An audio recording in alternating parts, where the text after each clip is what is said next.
All right, let's go ahead and get started. I think we have a quorum. Thank you, everybody, so much for coming. I'm so glad to see everyone today. We are going to talk about the microbiome today in detail, and I am going to give you guys a pretty sophisticated talk. I have customized it a little bit, but I wanted to pull no punches. I wanted it to be sort of the highest level of evidence, and we have plenty of time, so it'll only take me about 30 minutes to present it. And then we can have, 30 minutes to talk about it and digest it because I want people to really see it. But this is sort of a no holds barred presentation where you're going to see all the data. It's a little more dense than normal, but I just think it's worth sometimes looking at it at that level because sometimes everything gets sort of digested and I don't want to say dumbed down, but if it gets digested and interpreted, then you sort of never get to see like why there are hard questions. It's like, oh, the person just said it's just this and that. Whereas you're going to get to see the data. And your mileage may vary. So you'll see a lot of the openings. Okay. So first, thanks everybody for joining us for the Chicago Integrative Eczema Center meeting. This is the August meeting. I can't believe summer is almost over. It went so fast again. But for those who were able to join us at the Eczema Expo in Arizona just a few weeks ago, that was really a neat event, very well attended, very exciting. People from all over the country and even all over the world. There were people from out of the country, which was really fun. So a great meeting. And I'll put in a plug for next year if anybody wants to have essentially like a 3-day deep dive into stuff just like this with hands-on sessions and lots of small groups, all of these different aspects. Please check it out. Eczema Expo. It's hosted by the National Eczema Association. It's every year. We are working on doing smaller regional meetings too. So that's something that's in the books because for some people it's just not possible to travel all the way out to another place. For a weekend. But if you can ever make it, I think it is worth your while. And yeah, really fun. So Eczema Expo, check it out. Really a fun event and great for kids too. They have a whole kids camp happening simultaneously with the adult stuff. So the kids are having a really good time too. So we're going to jump right into the microbiome in eczema. I think maybe the most exciting stuff in my entire career. I've been in practice for 21 years this year, and this is the most exciting thing I've ever seen. Like this is mind blowing. These are my conflicts of interest or disclosures. I get to work with lots of different companies. You see, most of them are speaking in advisory. I've done some research for some companies too. The only patent that I have, which is still pending, is for Theraplex, an over-the-counter product. I mean, it doesn't really matter that much. And then I have some options for a number of smaller startup companies, but we're not going to really talk about any of their products because most of them don't have anything to do with this part. So the first piece is that we are outnumbered by bacteria on our skin. Some people say as many as 10 to 1. It seems like it's probably closer to more like 1 to 1, like when you really count it up, but there's still a lot of bacteria on our skin, in our gut, all over our body, probably more than 500 different species. If you were to take it all off, it would weigh on the order of 5 pounds. So we're not just a human, right? We're more than human. We are human plus bacteria, plus fungi, plus viruses, plus probably some other stuff we don't even understand yet. But we're complicated and we're kind of a whole ecosystem or a super organism. And everybody's microbiome is actually pretty distinct. It's kind of like a fingerprint, except unlike a fingerprint, it changes over time, as you're about to hear. So it's more of like a snapshot. Everyone looks a little bit different, but the same person over time can also look pretty different, especially if they've had a stressful event or an illness or changed their diet, as you're going to hear. So it's pretty interesting. I would say the biggest turnabout came in 2012 with the publication of this paper. This is Heidi Kong. She's a dermatologist at the National Institutes of Health. She's amazing. And she wrote this paper kind of talking about that, the fact that staph bacteria is not just an opportunistic infection. Because we were kind of taught that it was just sort of around a lot, and that if you had a broken skin barrier, then what could happen was that it could take advantage of that and give you an infection, right? And that's true to some degree, but it turns out it's more complex than this. And what she was showing with this really amazing kind of, I think, foundational paper was that staph is actually driving the disease. It's not just an opportunist responding to an opening, it's pushing the skin towards eczema. And this is her beauty here, where the beautiful work was that she was able to show that the timing first, you get increase in staph, then you get the skin flare up. And then when you get better, first you get a decrease in staph, and then the skin gets better. So it's like you can't, time only flows in one direction. So if something happens before something, then, you can't say, if it happens after something, you can't say it was causing it, right? The flare was not causing staph to take advantage of it. Staph came before the flare up and thus caused the flare, if that makes sense. So just the order of operations was backwards. And now we understand why. There's all sorts of really good evidence why staph makes all these nasty toxins that it excretes into our skin. So one of the biggest ones just came out a couple years ago. They found it's called V8 protease, and it turns out it is a toxin that makes you feel itch right away. If you take it and put it on your skin, you will feel incredibly itchy. So staph is making this, which is horrible, right? It's horrible because we know when we feel itchy, we scratch and rub, and that damages the skin more, which makes sense because that's what staph wants. It wants to make more open areas and damaged areas so it can continue to proliferate. It turns out that's only the tip of the iceberg. There are a whole bunch of toxins that staph makes, and you can see the kinds of things that they do. They cause inflammation, they cause damage to the skin cells, they cause mast cell degranulation. So people talk about mast cell disease. I mean, this is literally triggering them. It makes a toxin to just make them fire, which is crazy, and that releases histamine right into our skin. It has all these other aspects. So this is really, really important. I think staph is an important player. Now, is it the whole story? Can we call atopic dermatitis? Can we call it an infectious disease? Can we say it's just an infection? I kind of wish, because then we could probably figure out how to beat it. It's more complex than that. It's not the whole story, but it is a big part of the story that I think was missing for a long, long time, up until really about the last decade or decade and a half. We didn't have this part of the story, but it's not the whole story. It's still interesting. And I do think it's fascinating to understand this balance. And we know that lots of things affect the microbiome balance, including things like the environment you're in, the immune system status. So if you're taking a medicine, or if you get sick, or if you have an inflammatory condition, like all these things affect us. Your lifestyle, how you bathe, how often you bathe, what kinds of things you do with your time and work. If you are working as in construction and you're hot and sweaty and working with chemicals, that's very different than somebody who works maybe in a lab and they're inside a cool air conditioned space all day or on a computer. Of course, it turns out that also problems in our body, diseases, can also open the door for different issues as well. Stress plays a huge role, and this is stress in the broadest sense, not just psychological stress, although you see that's number one on the list, but things like circadian disruption, not getting a good night's sleep, environmental extremes, toxins, pollutants in the environment, noise. Noise pollution is one of those funny things I think we don't talk about enough, but for people who live in a city, noise pollution is terrible. You hear the constant cars and trucks and jackhammers and leaf blowers, and that actually puts the body through stress, and it actually affects the microbiome, if you can believe it. All of these things. And of course, the things you'd imagine: physical activity, how active you are, and then diet. Our diet has a huge effect on our microbiome. So all these are really, really important, and not to be diminished in any way, shape, or form. We can learn a lot about somebody's overall health by the diversity of their microbiome. It turns out that a more diverse microbiome, having more species, is actually associated with health. Does it cause you to be healthy? I don't know. I wouldn't make that kind of a leap at this point, but it's associated, and that's important to know. Like, right, causation is not the same as correlation. So this is a correlation, but it's just an important one. It's still something to think about. It doesn't mean that that's one is causing the other, but it does mean that when we see healthier patients, they have broader microbiomes, more diversity. When we see less healthy patients with eczema, especially more severe, they have fewer. So it's good to know and good to see that. And it turns out it's so important, it's so correlated, that you can predict eczema in the first week of life. So they looked at babies' stool at day 7. So they're just 1 week old babies, little tiny babies. And then they were able to compare what happens at 1 year with their eczema. They could predict it depending on their stool microbiome diversity. So if they have very few species, they're more likely to get eczema. If they have a broad, healthy, robust microbiome, they're much less likely to get it. That's pretty wild. And that is important because it suggests that some of this, at least, is figured out as early as the first week of life, right? So we often talk about things, especially now, there's so much stuff going on around about vaccines and all these different ideas. All who know me know that I don't close the door to almost anything. Like, I'm really interested and I'm open to listen to any ideas. But this is important to know that at day 7 of life, we actually have predictive things before they've had a lot of those other things. So that's just important data point as well.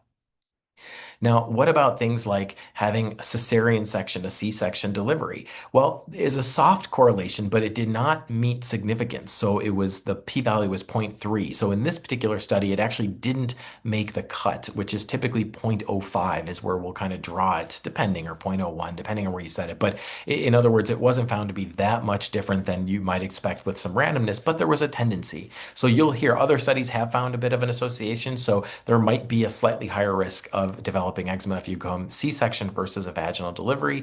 What about antibiotics during pregnancy? You would think that would make you more likely, but again, it didn't quite pass muster. For what it's worth, it didn't seem to be enough. Again, 0.05 is what we'd expect. So this is much higher than we'd expect. Kind of fascinating. And being breastfed, again, didn't really correlate either way. So these are things people expected. That's why they did this study. They thought, oh, this would make a big difference, but they didn't. So at least in some studies, we don't really see these things driving it. And maybe it's because some of this stuff happened even earlier on. Again, at day 7 of life, they could already predict. So it's kind of fascinating. Now, we know a lot that the skin barrier is super important in the skin microbiome, but it turns out so is this gut microbiome. And there is a strong correlation. You can see the p-value is very low here. And remember, the p-value is really just telling us if you were to compare it on just a random chance, how unlikely is it to be random? So when the lower that value is, it's like this is very, very, very, very unlikely to be a random finding. And again, we usually set that at zero point 0.05. So this is 0.001. So way, way less likely than even possible to be really a true correlation and not just a random finding. But what they found was that the small intestinal permeability, the gut barrier, was associated with atopic dermatitis as well. So the way they do this is really fascinating. You can give people this drink that has two sugars in it. It has one sugar that's kind of larger molecule and the other sugar that's small molecule. In a normal, healthy gut, when you drink that, the small sugar can get into our body through the gut because it's so tiny, but the big sugar should get blocked because there's a barrier. So what you should find is that when you drink something like that, the small sugar goes into your body, gets into your blood, gets filtered by your kidneys, and comes out in your urine. So in a perfect gut barrier, you should just see small sugar in the urine. But what if your barrier is damaged? Well, then that big sugar gets into our body in an abnormal way. It's not supposed to get in, it's supposed to pass through our stool, but it gets into the blood, gets into the urine. So then you can see more of that big sugar in the urine. So this ratio between big sugar and little sugar is how we can get a sense of how leaky the gut barrier is. So ideally, there'd be zero big sugar in the blood, in the urine. That's where we're measuring it. So it goes absorption into blood, filtered by the kidneys into the urine. So we should see zero in there if the gut barrier is strong. But if the gut barrier is weak, then we'll see a lot of it. And you can see the difference here. The control group pretty close to like zero. It's like very low numbers of that ratio, meaning very few of the big sugars were able to pass. But if we look for eczema, there's a much broader range. Lots of people had this damaged gut barrier. And then when they broke it down by disease severity, it's even more interesting. We can see that mild, moderate, and severe correlates with that ratio, the more of the big sugar that was able to penetrate through a leaky gut. So for a long time, I thought leaky gut was just sort of like a made up concept, but it's like literally leaky gut. Like literally you can measure sugars that are not supposed to pass through getting through. Like this is unbelievable. And then what's really neat about this particular study, which was from 2004, they were able to show that when they gave patients probiotics, many of them got better. There was a tendency towards getting better barrier. That's kind of neat. So a lot of stuff in that study, but really, really provocative. Now, we also know that microbiome dysbiosis, so an abnormal microbiome, is not only associated with atopic dermatitis, that's what we've been talking about thus far, but it's also associated with food allergy. And this is a big deal because we're understanding more and more that food allergy seems to be coming to people through their skin. And that seems to be one of the most important connections that's pretty new and pretty remarkable. We didn't understand this until very recently. So we're going to come back to that in a moment. But just remember that the abnormal microbiome affects both the skin, but also the gut and food allergy. Now, when we look at preventing atopic dermatitis, there's been a lot of different studies trying to prevent it. That would be better, right, than anything. If we could just prevent it from the beginning, that's even better than a cure. No one would even have to deal with it at all. But they looked at different ways to do it. It turns out the best evidence, this was from a paper a few years ago, and they looked at 21 different studies and did like a meta-analysis. They analyzed all the data.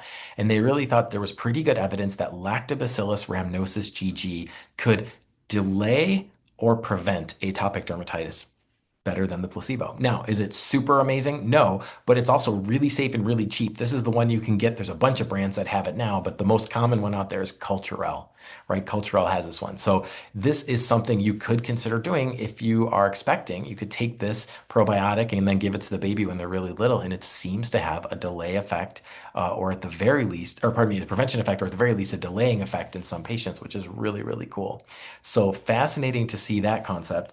Now, interestingly, though, it does seem like it's more delay rather than prevent because when they rechecked those kids about 8 or 9 years of age, they didn't see a difference in the groups. So there was a suggestion that maybe it just kind of delayed the onset of eczema, or the kids who got it kind of grew out of it so that they were kind of just short-term stuff. And then at that point, they were kind of back to normal. But still, even if we could just delay it for a stupid, very inexpensive, over-the-counter, safe probiotic, that'd be worth it.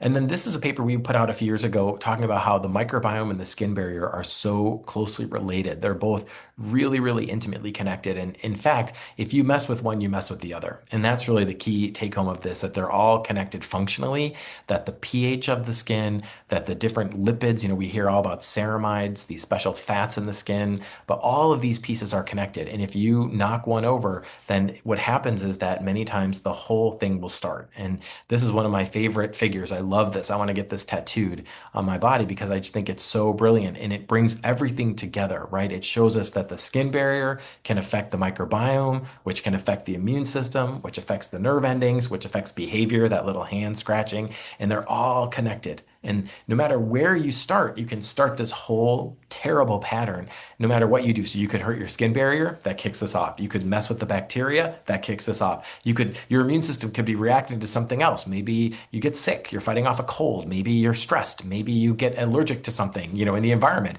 Then that starts it off. You could just start scratching. You can kind of induce eczema if you just start scratching an area because you begin to damage that. So all these different pieces. And that's why it's so important to understand this deep relationship that just like one, I wish I had just had one magic thing to stop it, but it's probably not that easy. There's all these things start falling out of order. So it's like to get to the root cause of it, we have to really address each one of these pieces, at least indirectly, if not directly. Now, this is so important because we've understood that the environment we live in, the modern environment, is super, super toxic to our skin and to our microbiome. There's detergents, there's high pH things, there's pollutants in the environment. And what they do is they damage the skin barrier.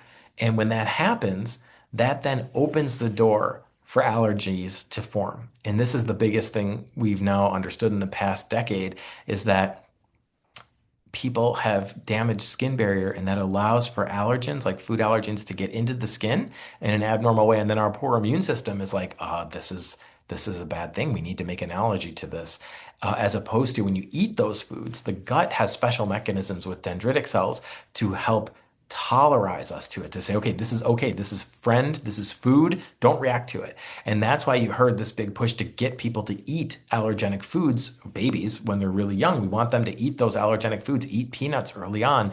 And we learned this from a huge study called the LEAP study, which was done in Israel, where they were able to show babies that ate peanut containing foods. They have like these little teething peanut puffs called bamba. Those kids didn't develop peanut allergy. And the kids who didn't eat that had a much higher rate of developing peanut allergy, which is really bad, a lifelong allergy. So fascinating to see this. And then we understand that there's tons of things in our environment that can damage our skin barrier, from microplastics and ozone to pollutants to all the different detergents. We wash our clothes, even if we rinse them well, when we sweat, that activates the residual detergent, which can irritate our skin. Though we eat foods that have emulsifiers, those emulsifiers are detergents, and even pollutants. It turns out that these diisocyanates are really, really important. They are present in lots of different pollutants, and they can damage the microbiome in the skin really directly. So it's kind of grave, right? It's like, oh my goodness. So what can we do about this? How can we push back? And that's really the interesting piece. So there's a whole set of things we can do to kind of address some of the issues with the microbiome. And we have the one in the middle, probiotics, we know, right? So probiotics is live healthy bacteria. Sometimes we can also feed them little sugars that help them. Those are called prebiotics, they're usually little oligosaccharides, sugary stuff that helps them. And we package those together, we call it a synbiotic. Then if the probiotic is dead and it's just the cells, we call that a parabiotic. But it turns out also the probiotics release stuff. Part of the reason they're helpful is because they're making stuff. And those we call postbiotics. The postbiotics are their metabolic products. Those are the little stars on the lower right. So kind of interesting that all of these pieces can play a role. And we don't necessarily have to just give probiotics, but we can give any one of these things or all of these things or mixtures of these things, and they may help. And it turns out we don't even have to do that to make some changes. As we discussed, the microbiome is very, very dependent on our lifestyle and our environment. So just putting moisturizer on, it helps. It really does. This is a wonderful study from 2014 showing that pre versus post with just moisturization substantially reduced Staph aureus on the skin. So it really changed that skin microbiome, just moisturizing. It makes sense because we said it's all connected. So if you kind of help your barrier and you strengthen it, that helps. Now, what's really interesting is good treatment of atopic dermatitis not only seems to help everything get back into order, but it also may help prevent food allergy. And I kind of tucked this slide in here. They're showing us that these babies that had eczema, when they were treated pretty aggressively, they actually had a lower rate of food allergy. So this also supports this idea that the barrier, if the skin barrier is better, then in theory, we will not have as many allergies, which is cool. So it's like kind of two things to help prevent food allergies. Eat those foods as soon as you can safely, and then get that skin barrier healed as best you can to prevent stuff from getting in an abnormal way. And this seems to be playing out. I mean, there's one study, and there's other studies that haven't shown that. So it's this all of the big questions of like, what's the optimal moisturizer? What's the optimal timing? What's the optimal patient? Like all these different pieces, and we can get into that, of course. It turns out that Dupixent, actually is associated with a shift in the microbiome in patients that's really healthy. Now, when I first saw this paper came out in 2023, I was like, oh, well, yeah, of course. I'm like, if you get the skin better, the microbiome gets better. So I thought that was not a big deal, except they were very clever in this paper. They compared it to a control group on cyclosporin.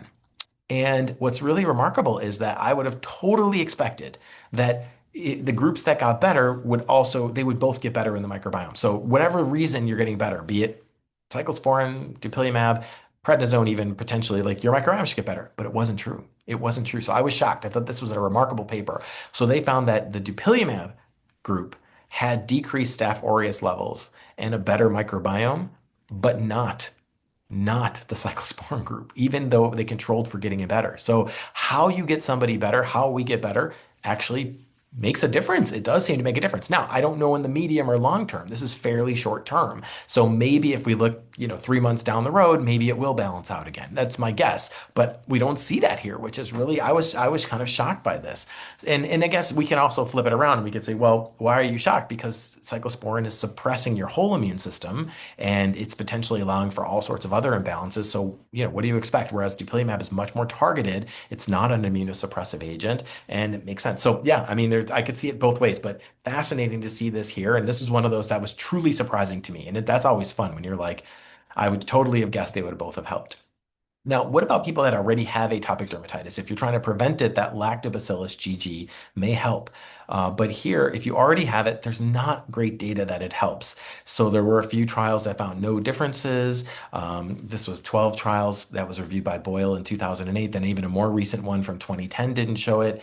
And that's important to know because you'll hear some people say, well, probiotics don't really work.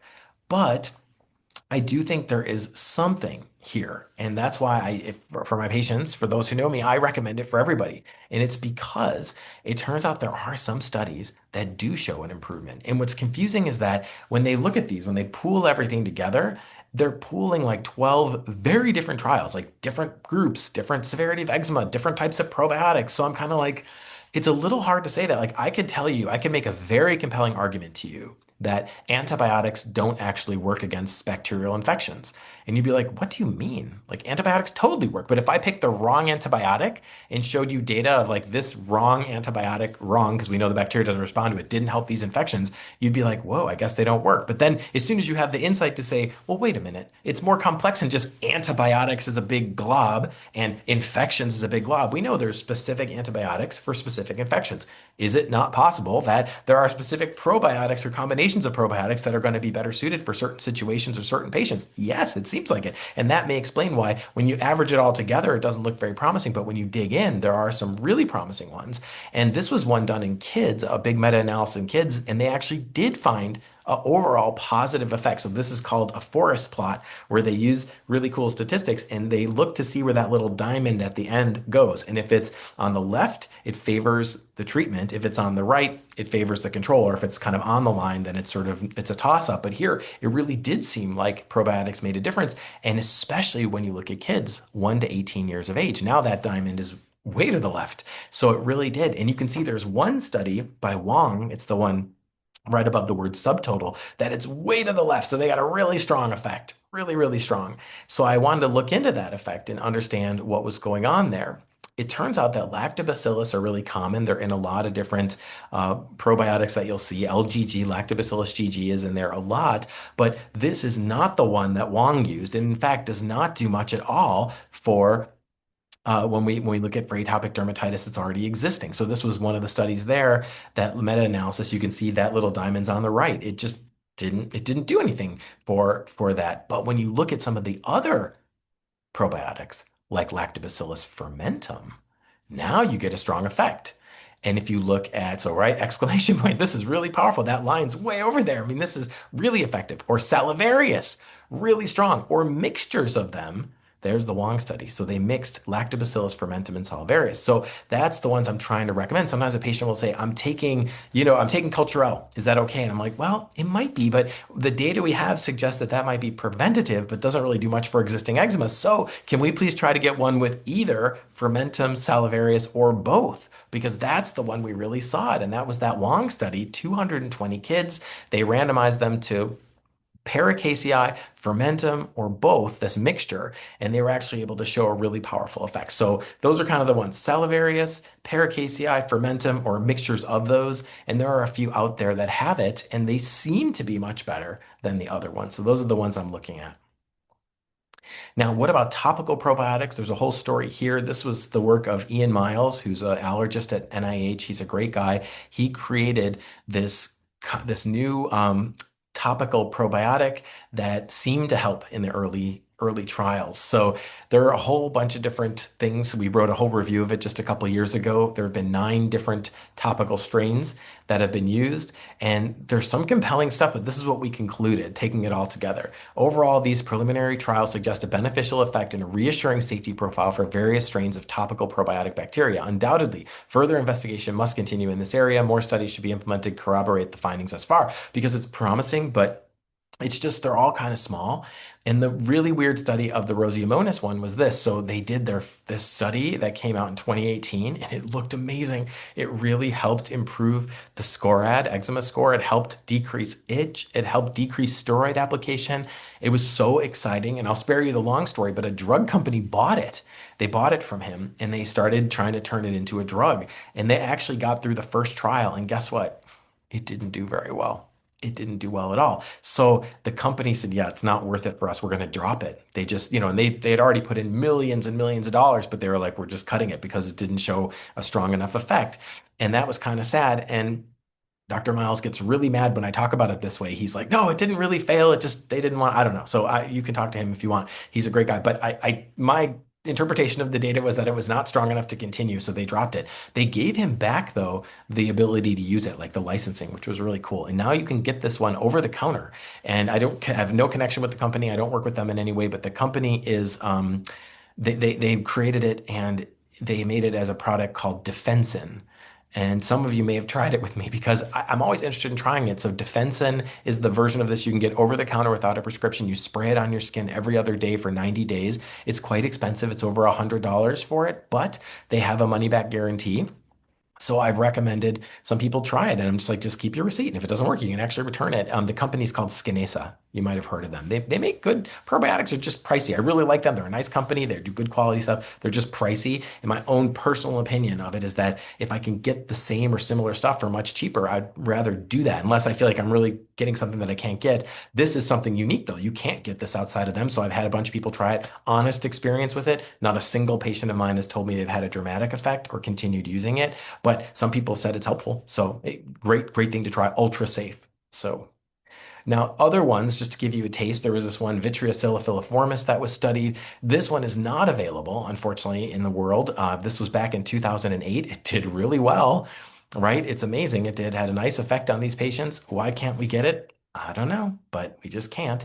So it makes me sad, but there's definitely some more data. But again, small trials. So who knows? Maybe one of the problems with the literature is there is a huge bias against publishing a negative trial, meaning if you test something and it doesn't work, a lot of times people are like, well, we're not going to publish it.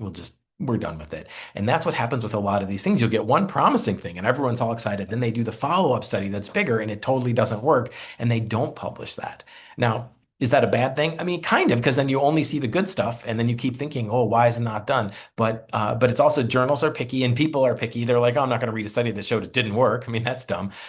But it is unfortunate. And more journals are actually encouraging people to publish negative studies just so we can get a better picture. Because who knows, maybe in somebody's lab, there's a whole bunch of data showing it didn't help, or maybe who knows.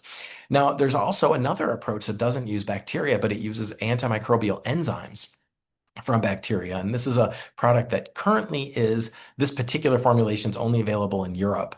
But it's based on the same technology as the product called Gladskin, which is available here in the US, and it's a bacterial endolysin. So it turns out that the enemy of bacteria are these things called, they're called bacteriophages. They're viruses. They actually attack the bacteria and they can use these enzymes that kill them. So we can make these enzymes and then you can put this on your skin and it kills staph very selectively without hurting the other good guys. And it turns out it may have an effect in some patients. Now, this is another one showing that effect. Same study showing the effect day 0, baseline, day 7, and day 14. It really can help. And this study concluded that this Staph aureus targeting cream produced statistically and clinically significant reduction of AD severity scores in both adults and children. So I do like this technology. There's no doubt that it quote unquote works. It does something. Like it really does kill staph. It's just my own experience and my own patients has been kind of lukewarm. And the problem is the one available in the US, the Gladskin, it's a small bottle and you kind of burn through it so fast. So I don't think, I'm like, how should people use it if you have anything more than just a couple of small spots? So it's very challenging. I mean, I almost wish there was like a spray. So I did meet a new company at the expo. There's a new company coming out with a spray version of this. It's a little different than this. It's actually, theirs contains virus. So it actually contains the live bacteriophage, which is kind of cool. So it's going to make this for you on demand. Um, Yes, this was a brand hypothesis. Exactly. So that's what they're working on. Now, I don't know. They said they're going to ship me a whole bunch of it and I'll be giving it out. So anybody who comes sees me, you can try it out and let me know. We can all try it. Could it work? For sure. The scientific basis is great. Will it work? Honest to God, I don't know, but if it did, it'd be amazing. So the European brand, that's a L'Oreal product and they license the technology. So they license it under Endobioma. If you look at that, Endobioma is how, but I don't know the product name, but that if you Google it for Endobioma, you should find it. I know it's available in France because the study was done there. Endobioma. And then if you try it, you got to let us know how you like it. I want to hear if it's as good. I think it's through La Roche. I think it's the La Roche brand for under L'Oreal umbrella. But let us know if you like it. Good, Yeah, thank you. I'll look it up. please. Yes. Okay, so stay tuned on the enzymes and the antibacterial stuff. That's going to be amazing to see. And then dilute bleach baths, we were all excited about them. They came out and seemed like it was going to change the world, but they really probably don't do that much. They probably improve a little bit of severity, but they also don't really kill staph. And that's just important to know. We thought they killed staph, but they really don't. This is the key paper from Dr. Richard Gallo's lab, and it really is powerful. He's like, yeah, you need it to be about 10 times stronger for it to actually kill staph. So don't do that because you'll damage your skin. But it still may help a little bit. And if a patient says, I love bleach baths, can I keep doing my dilute bleach baths? I'm like, sure, they're fine. They're soothing, but I don't think they're doing as much as we thought they were. And I do like some of the stabilized hypochlorous gel sprays. I think they're a little stronger. We don't, I'd love to get this exact same data with those because I do think they might kill staph more. So that'd be like Tower 28. They make one. The one I usually recommend is called Skin Smart or Smart Skin. I always forget. Smart Skin or Skin Smart is on Amazon. It's very cheap, but they're great. They're basically bleach gel and they're very, very safe. So they're safe even for like face and stuff. And I think they're just stabilized in a way they might be more antimicrobial, but I'd love to see the data. Whenever I push the companies on it, they're like, oh, we have like the in vitro data, but that's not enough. Like you can, yes, it will kill staph on a plate, no doubt, but that's different than the skin. And that's why this study is so important. This is showing us on the skin. That's why this is so critical. Like, does bleach kill bacteria? Sure, sure, yeah, of course. But it's in the context of the skin at this concentration, it's not doing the job. That's the point. Now, coconut oil actually does decrease staph substantially, which is so neat. This is a wonderful study from the Philippines where they were able to decrease staph colonization by 95% with just twice a day virgin coconut oil. So I still do recommend this for a lot of patients. We think it's a thing called GML, which is actually in the coconut oil called glycerol monolaurate. And now I helping some companies formulate new products. It's cheap. It's a cheap ingredient. I'm like, can we please put GML because we think it actually will fight staph in a really gentle way. It's not an antibacterial per se. It just kind of suppresses it in a natural way. So I'm like, let's add it. It's present in breast milk too. And then another study showed that coconut oil really did help eczema more than like a mineral oil control. Acupuncture, interestingly, also helps atopic dermatitis and it also modulates the gut flora. So this was so cool to show that there's a gut flora change for patients getting acupuncture. I love this. And that's a cool little piece of the puzzle. Now, what are the gaps here? So you've heard a lot of stuff, right? I would argue that we are at the very beginning of this journey. There's so many gaps. We don't understand how the microbes interact.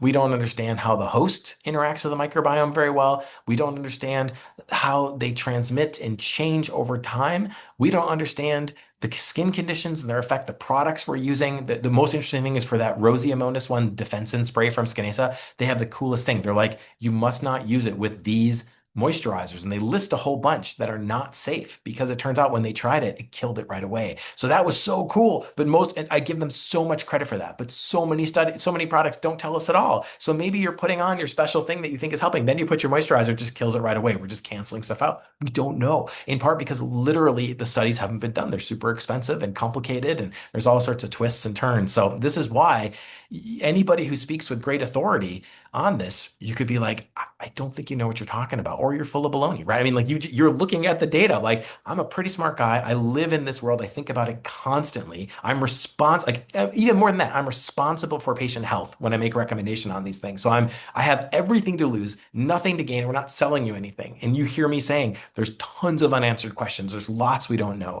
So keep that in mind when you hear sort of that super confident, slick presentation of this is going to fix everything. Let me show you with this magical cream. Always really just draw into that, dive into that and say, you gotta be careful. That's the person who either maybe they mean well, but they don't know, or they're trying to swindle you. So tons of potential to improve the microbiome, so much understanding, so much we have yet to learn, but we're learning, we're moving. We've started. Finally, the trip has started. Are we there yet? No, but we're getting there. Thank you so much for your attention. Now we have plenty of time for some questions. I hope you guys like that. Thank you. Yes. Yes, yes.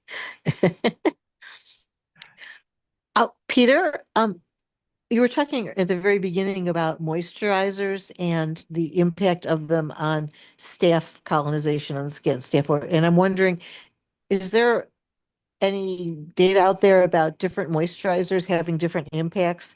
Um, you just talked about coconut oil being a good impact, reducing staph.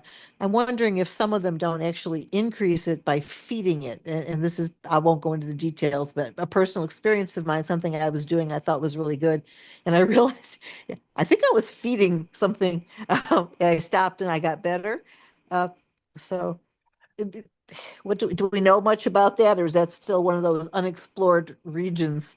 It's such a great point because you're right. And for example, like olive oil on the skin, a lot of people put it on. We feel pretty confident that at least in some situations that can feed the yeast on our skin, this Malassezia yeast. And I have a couple of situations where I've had patients who put on their face, they get terrible seborrheic dermatitis. And all I've done is had them switch off of coconut, or pardon me, off of olive oil to coconut oil. And it clears up. So I think they truly were feeding a yeast, this Malassezia yeast or Malassezia sympodialis on the face, and then when they cut off its food supply, their skin was able to balance again, which is so cool. So you're right. Some moisturizers are starting to put things like microbiome friendly, and there are a couple different badges. So we're looking into this. So, for example, the company called Soteri Skin, they're an interesting company. They're kind of a startup. I'm helping them a little bit because they have a pH. They're trying to get the pH better. They're trying to make the skin acid mantle stronger. And in theory, this should help the microbiome. So right now, they're undergoing testing with this German company that gives you like a microbiome friendly label. But we'll see. Like, I think it will pass, but we don't know. So they're testing that. L'Oreal has done a lot of testing. So La Roche-Posay brands, they've done probably the most in this domain. Like, for example, Tolerian. That's like a product line that they've tested a lot with the microbiome, and I think it's pretty friendly.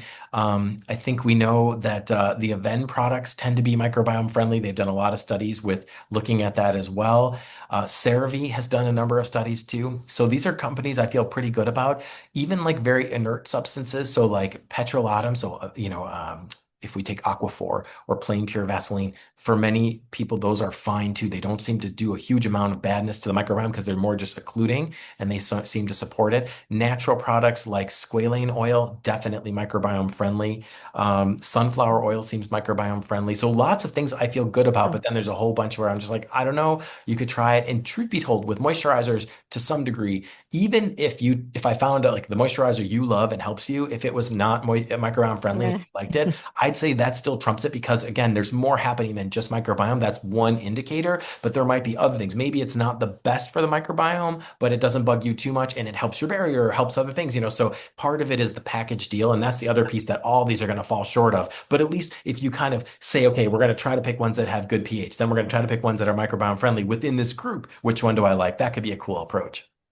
And are you using microbiome friendly to necessarily include that it would discourage staph growth? Not usually. In fact, the way that testing is done is it's often so there's a bunch of different companies that do this, and there's no standardization, there's no agreement on this, just so you know. But like one of the big German companies, they have like these culture plates of sort of a basic microbiome mix, and they basically put the product in there, and they're like, does it screw it up? So you're right, it doesn't actually tell us what it does to staff. It's like not disrupting in this context, which is kind of limited, it's kind of contrived, right? Yeah. In this context, it's not disrupting normal microbiome host. What we say like representatives because your microbiome is not the same as what's in this plate anyway, but at least it's something. Do I think it's Yeah. worthless? No, I think it has some value. I just think it's one of those things that's dangerous because it seems like, oh, this is so much better because it has this, therefore it's like, be careful. It's just like a small piece that may or Hmm. may not be useful. Any evidence out there about beeswax and whether or not it promotes or retards staph? That I don't know. I mean, honey for sure. Great evidence that honey is antibacterial for sure. I don't know about beeswax itself, though. I can look into it, though. I can find out. It's in so many skin salves and it's so soothing because it's very occlusive and I'm beginning to wonder about it. Yeah, yeah, Yeah, absolutely. because maybe it's feeding. I don't know. I have just instinct, and it's probably totally naive. Just that it sounds like food. It's, do the bugs think it's food just because I think it sounds like food? I don't know. It could be, Yeah. Thank you. of course.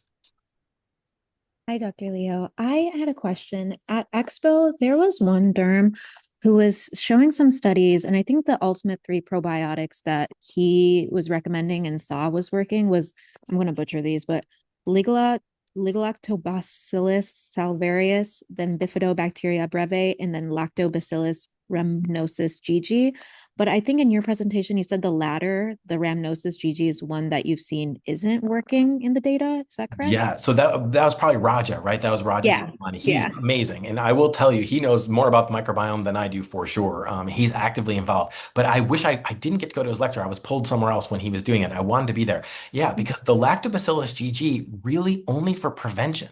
For established AD doesn't really seem to do anything, honest to God. So I feel pretty confident with that. Although it'd be fun to ask him why. But the other one, the did you say salivarius?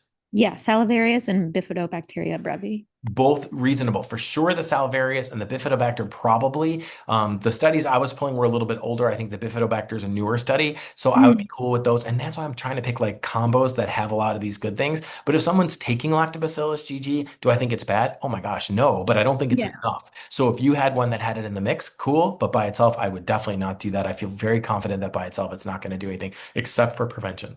Okay, gotcha. And there was a brand, I think it's Codex Labs, that was recommending their probiotic because I think it had these three as well as maybe a few more. And I was wondering, do you either recommend or do you know if there's data that shows whether patients who take like a higher concentration of these specific strains, like a few of them, are doing better when they have eczema? Or is it better if we take something like I know you've recommended Garden of Life, where there's like multiple different strains up to I don't know what their CFU standard is. Do you know if there's a difference between whether we should concentrate on just focus on a few strains or do like a huge variety that just happen to have a few of the ones that seem to help eczema patients? Such a great point. No, exactly. And that's the other thing. I love the way you're thinking about it because when you look at studies too, I highly recommend you look at the different types of the number of bacteria in there, right? Kind of the concentration or the number of colonies because they're highly variable. So no, we don't really know. And one of the weirdest things is that, right, like we presume that you want to get enough to so everyone can have it. When you look at baby products, they often just cut it like in half or a quarter, but it's so arbitrary. It's really hard to overdose. Like there are a few weird case reports of people getting like blood infection with it, but it's super duper duper rare. If you're immunosuppressed or something, you have to be extra careful.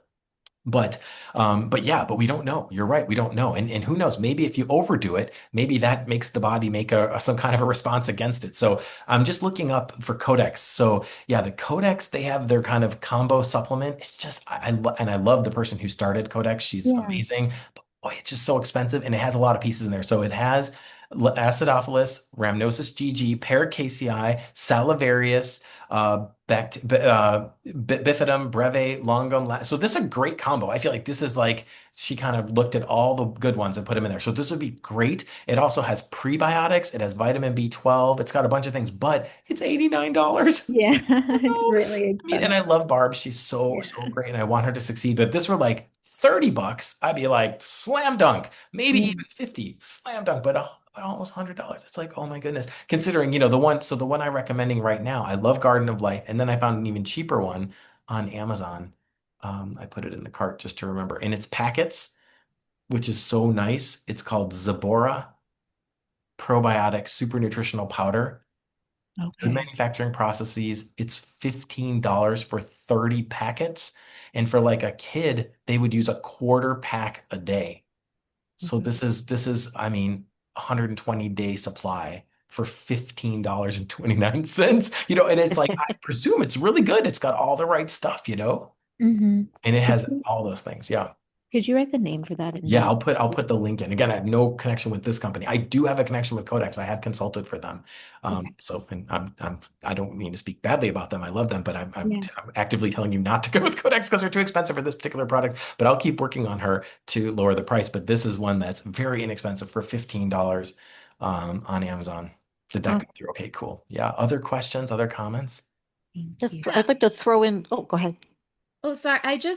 Maybe I misunderstood, but per topic, it's an immunosuppressant for the skin, right? Does it affect the microbiome? Like, does it matter? Is it still safe? I mean, I know it's safe, but it seems a little contradictory then, if that makes sense. Yeah, so probiotic, protopic, so tacrolimus or protopic or its cousin pimecrolimus, they're both immunosuppressants that are kind of cousins of cyclosporin. They're not as broad as steroids. They're much more targeted. They're part of the group called calcineurin inhibitors. So they're more affecting like the T cell pathways.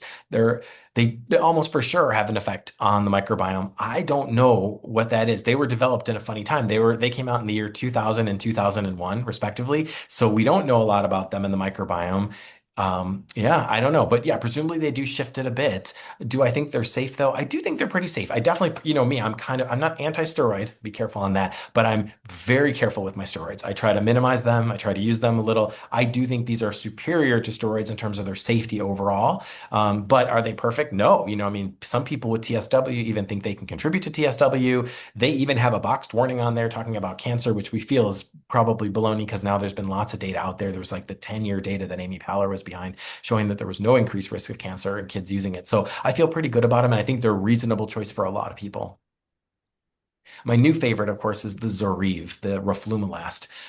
That one's my favorite just because it's very mild, it's very gentle, it's once daily, but it's so mild for a lot of my patients. They're like, it didn't do much, but it usually doesn't Yeah. cause trouble. So I love stuff that at least I can try. And if they love it, great. If they don't, then it's like, right, yeah. So for a lot of people, like it's just too gentle, too wimpy. Speaking of things that cause trouble, I would like to take this complicated subject and add another complication to it, Peter. Contact dermatitis. It, anything we put on our skin, for some of us, has a very high probability of contact dermatitis reaction, which of course is going to just make all these little holes in our skin and make everything worse. Um, I don't know exactly where to go with this, except to say I think it doesn't get enough attention. I think it gets overlooked. I have overlooked it, even when it's like literally right on me. Yes, yeah, and going crazy. Um, just maybe in your various roles to encourage people to who are doing research on this with products to factor that in. I guess I don't know what else to say about it except to say that it has been for me a massive factor in my flares and healing and something that I tend to lose sight of because I'm so focused on the atopic issue. Contact dermatitis, the best thing in the world for the atopic dermatitis that you put on your skin is going to be the worst thing in the world if you have a topical reaction to it. And for someone who's hypersensitive, skin patch testing seems always like a very bad idea. It's just going to cause so much trouble. So anyway, I don't know where that goes, except it adds a layer of complication. And I just because you are everywhere on this, just ask you to put it in their ears, you know? For sure, for sure. In fact, I'm going to be speaking coming up about the other eczemas. I have another talk, and we focus a lot on contact dermatitis on the Ah, but real food related. So I really kind of take a break from just AD and talk about these other things that often complicate. I think it's so important. Thank you, Kath, for bringing that up. thank you. Will that be available to patient level or is that doctor level? Don't know. It's going to be for doctors. It's coming up at a Yeah, conference, but I'll see what I can do. Maybe I'll make a little secret recording and I'll put it on YouTube. thank you. Thank you for doing these educational sessions for us and for not dumbing it down for us. I really appreciate it. And I'm sure everyone else here does as well. My pleasure. Hi, Dr. Leo. Another question. I think I've heard you also talk about L-histidine and how I think that also possibly helps the microbiome.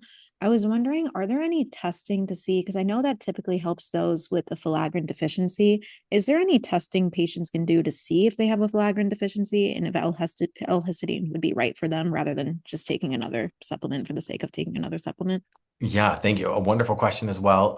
This is the one where I'm most bullish on the Codex Lab version of it. I'm putting that link in the chat. Again, I'm an advisor for them, but I do love their version of it, and she's cut the price because I keep torturing her about the price of it. Um, no, we don't think it matters whether or not you're deficient because the study that was done, there's really only one good study. You can Google it. I'll put it in the chat here. It's called Feeding Filaggrin. It's a beautiful study. They took all comers. And it turns out the reason we think this works for all comers with eczema, whether or not they have a filaggrin deficiency, is because when you have inflammation, you become functionally deficient in filaggrin. So if you're truly filaggrin deficient from birth, you tend to have ichthyosis, so super dry, kind of that fish scale looking skin. But even everybody basically with atopic dermatitis is functionally deficient. So I think everyone potentially could benefit from it. But I would say specifically, I try to bring it up in patients that have very dry skin. If I hear the little buzzword, someone says, no matter how much moisturizer I use, I can't seem to keep moisture in, I'll be like, let's try this. This is one of the things I'll try. I put the link in there as well. You can read, I think it's freely available. You can read the whole paper. It's really cool. They did this across these groups and they really showed a nice effect on it. Gotcha. And do you know if this is like a thing someone should take year round or when they're specifically flaring I or? usually have patients take it all the time because I think it's a slow but steady. It's just kind of pushing us to make more filaggrin, and there's no harm in having too much. And it's an amino acid, so you can't overdose on it. So I would say this is something I would probably take going forward. But then if you're doing great, if everything feels fine, you could stop it. My dream is always to have people on as little as they need to stay good. And I think, again, because it's vicious cycles, once you break the cycle, if you strengthen stuff and you're feeling good, take a break and see what happens. You don't have to be on anything for life. But if you say, boy, this is the one piece of the puzzle that was helping, by all means, this would be the safest thing possible, right? Compared to all the other stuff we do. Yeah. That'd be wonderful. Okay, Will thank you. will all the information in the chat links be available when you send the recording? Will Sure. that it Yes, will come? I'll put it in there. I'll put it in the little in the Thank you. all right. Well, thanks. Oh, there's one last question I'll address here. Does any of this apply or help to TSW patients addressing the microbiome? Yes, I'd like to think that everything applies to TSW, in part because the more we learn about TSW, the more we understand that it is kind of like atopic dermatitis. In some ways, it almost seems like a super severe variant. Ian Miles' paper, that big kind of landmark paper, showed that the IL-13 levels are kind of off the chart in TSW patients. So we think that it's sort of pumped up eczema, right? It's just crazy eczema. So I think, yeah, everything should apply very similarly. Will it be as effective? I don't know because I think it is a different disease state. It really is not the same. But I think that at least the ideas should apply and it's worth exploring them in the same way. Thanks everybody so much. I'll see y'all in a few months and I'll post this ASAP. Thank you. Bye. Good Thank night.